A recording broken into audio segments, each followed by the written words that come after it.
Assalamualaikum warahmatullahi wabarakatuh Ustadz. Waalaikumsalam. Saya Asep. Mohon maaf Kang Asep, inilah yang sudah punya ikatan sedunia.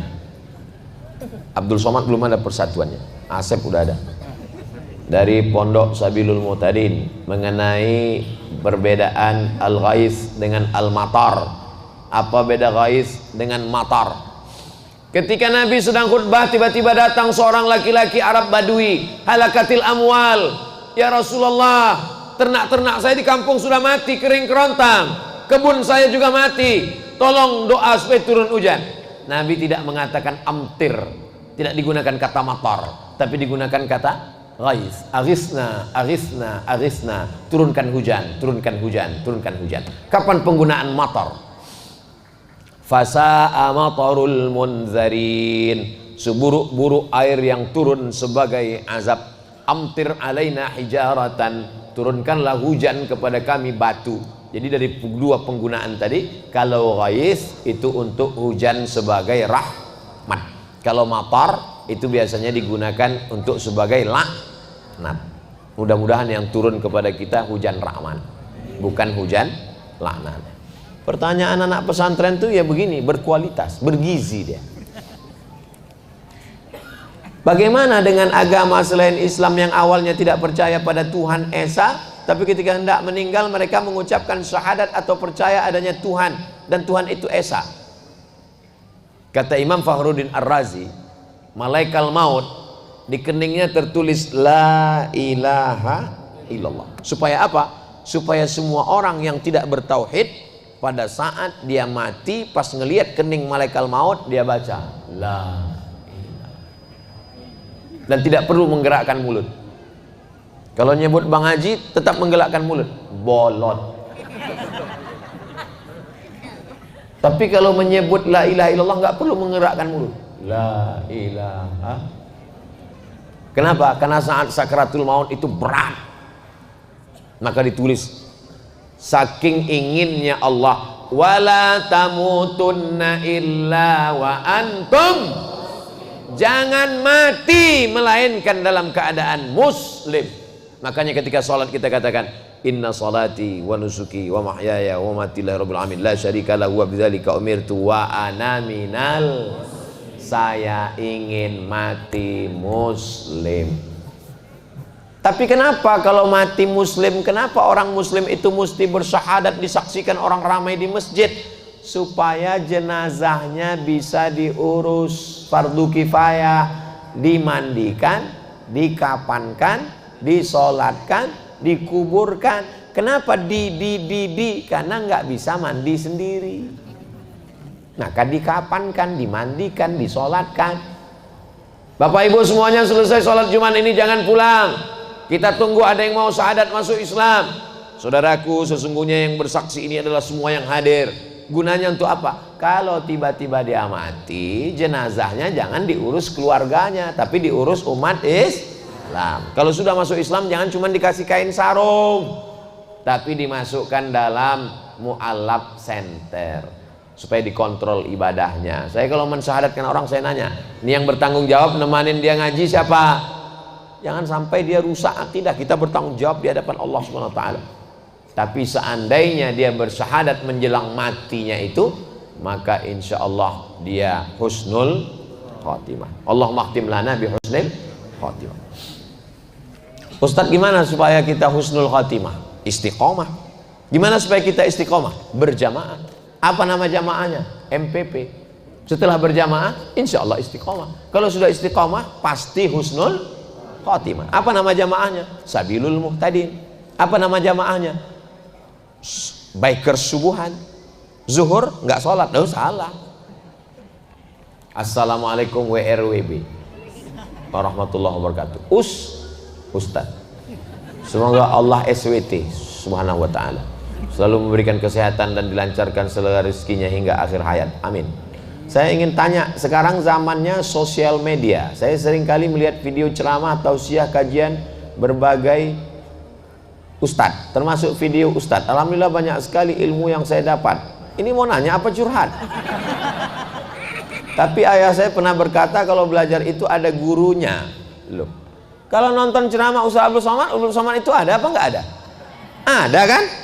Saya yakin yang hadir malam ini ingin memastikan bahwa Abdul Somad itu ada di alam nyata. Jangan ngaji orangnya nggak ada. Ustaz Adi Hidayat itu ada? Ada. Gus Baha itu ada? Ada. Buya Yahya itu ada? Ada. Ngajilah yang orangnya ada. Upin Ipin ada? Saya belum ketemu. Tapi ayah saya pernah bilang katanya belajar agama itu harus ada gurunya, harus bersanad untuk dipertanggungjawabkan kelak. Kalau kata gurunya saya ijazahkan kitab yang saya kaji ini kepada kamu semua, maka walaupun melalui YouTube ijazahnya diterima. Maka kita bilang qabiltu ajaztukum jami'a marwiyati wa muallafati wa muhadarati. Aku ijazahkan semua ilmu-ilmu yang selama ini kuajarkan, semua kitab-kitab yang kutulis, semua ceramah-ceramah, tausiah-tausiah, zikir-zikir, hadis-hadis, ijazah ammah. Jawabannya qabiltu, aku terima. Bagaimana hukumnya atau pendapat Ustadz tentang hal tersebut? Iya, mesti berguru, gurunya mesti ada, dan gurunya mesti ahlus sunnah wal jamaah. Jangan berguru kepada Syiah, jangan berguru kepada Khawarij, jangan berguru kepada Murji'ah, jangan berguru kepada sekuler, jangan berguru kepada liberal, jangan berguru kepada agnostik, jangan berguru kepada ateis. 3. Akidahnya ahlus sunnah wal jamaah, fikihnya bermazhab. Kita di Indonesia mazhab Syafi'i dengan tetap menghormati mazhab Hanafi, Maliki dan Hambali. Bertasawuf, berakhlak sunni, bukan falsafi, seperti Imam Junaid Al-Baghdadi dan Imam Al-Ghazali, Ihya Ulumuddin. Para habaib kita, dari Habib Umar bin Hafiz yang ada sekarang sampailah kepada para habaib kita yang ada di Indonesia ini. 3. Akidahnya Asy'ari, Sunni, fikihnya Syafi'i, tasawufnya Imam Abu Hamid Al-Ghazali. Satu lagi Pak Ustadz, ya, saya ada orang yang memiliki hobi olahraga pencak silat. Doakan saya semoga hobi saya bisa bermanfaat bagi agama. Bagus. Coba kalau Ustaz Abdul Somad pencak silat, mana berani bazar-bazar ngejek, patah-patah ginjalnya. Bernilai ibadah di mata Allah. Doakan saya juga semoga saya bisa tembus pelatnas dan juara nasional serta internasional. Di akhir majelis kita doakan semuanya. Mudah-mudahan semuanya yang kesulitan-kesulitan dimudahkan Allah. Yang belum ketemu jodoh ditemukan dengan jodoh yang soleh-solihah. Yang bilang amin yang belum nikah aja. Anak-anaknya anak-anak yang soleh dan solehah, mati dalam keadaan husnul khatimah. Nanti di akhir majelis kita berdoa semua. Ini kertasnya lebar, pertanyaannya dikit. Bagaimana caranya kita membayar utang? Ya bayar aja. Kalau orangnya sudah tidak tahu kemana, tanya Google. Dengan siapa membayarnya Pak Ustadz? Atau dilupakan aja? Pertama cari ahli warisnya. Ahli warisnya sudah tidak ada satupun ditemui. Pertama hitung berapa utangnya. Utangnya 100.000, tahun berapa? Tahun 80. 100.000 tahun 80-an itu emasnya berapa gram? 1 gram. Berarti bayarnya tahun 2022 bukan 100.000, tapi pakai 1 gram emas. Karena yang stabil itu adalah emas. Makanya nikah maharnya pakai emas. Kalau pakai mukena nggak stabil, lapuk. Bagi yang belum nikah, yang udah apa boleh buat, terima aja lah mukena itu.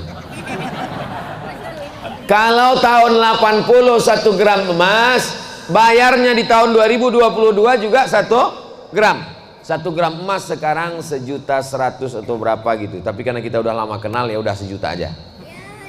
Bayar 1 juta, serahkan ke lembaga yang dinikmati umat, bukan dinikmati personal. Serahkan ke lembaga yang dinikmati umat. Di mana itu lembaga yang dinikmati umat? Pondok Pesantren Sabilul Muhtadin. Nah, ini yang ragu mau bayar kemana? Nah, selesai ini sebelum setan datang, alladzi waswisu fi sudurin nas minal jinnati wan nas, segera temui Habib Jamal Al-Amudi, serahkan. Inilah dia beberapa keping uang emas. Berapa semuanya? Ya sekitar 3 ton lah. Insyaallah berdiri masjid insyaallah. Amin ya rabbal alamin. Begitu caranya bayar utang. Jangan sampai mati belum bayar utang, maka dia terkatung-katung tapi nggak ada roh. roh. Apa nama istilah roh? Roh gentayangan dalam Islam nggak ada, guys. Inna lillahi wa inna ilaihi raji'un. Jangan nanti mana tahu ada orang di Pandeglang kerasukan setelah Abdul Somad meninggal di Riau. Dipanggil sama Habib. Assalamualaikum. Waalaikumsalam warahmatullahi wabarakatuh. Ini siapa? Saya Ustadz Abdul Somad. Itu bukan roh saya. Roh sudah kembali menghadap Allah Subhanahu wa taala. Lalu itu siapa? Itu adalah jin qarin. Karena setiap manusia yang lahir itu didampingi oleh jin qarin. Jinnya ikut makan dengan dia. Itulah maka baca doa Allahumma barik lana fi ma razaqtana wa qina azabannar. Jinnya enggak ikut. Itulah maka masuk WC Allahumma inni a'udzubika minal khubuthi wal khaba'is. Dia enggak ikut. Itulah makanya sebelum jalan bismillah tawakkaltu 'ala Allah la haula wala quwwata illa billah. Jinnya enggak ikut. Itulah makanya sebelum tidur bismika Allahumma ahya wa amut, supaya enggak ikut. Itulah makanya sebelum hubungan kelamin dibaca doa, jangan supaya dia ikut berkontribusi 25%. Nah, kitanya mati, jin qarinnya nggak mati, dan dia ikut dulu perjalanan dakwah Abdul Somad itu. Ketika ditanya, kalau memang betul kamu Abdul Somad, di manakah kamu pada malam 18-19 Agustus? Saya sedang berada bersama MPP di majelis pesantren Sabilul Muhtadin. Ini Ustaz Abdul Somad? Bukan. Kalau orang berilmu dia tahu. Ini adalah jin qarin yang belum mati. Orangnya sudah mati, tapi dia tetap hidup. Nah, mudah-mudahan kita dijaga dari gangguan-gangguan ini insyaallah. Ala hazihi niyya wa kulli niyatin salihah. Al-Fatihah.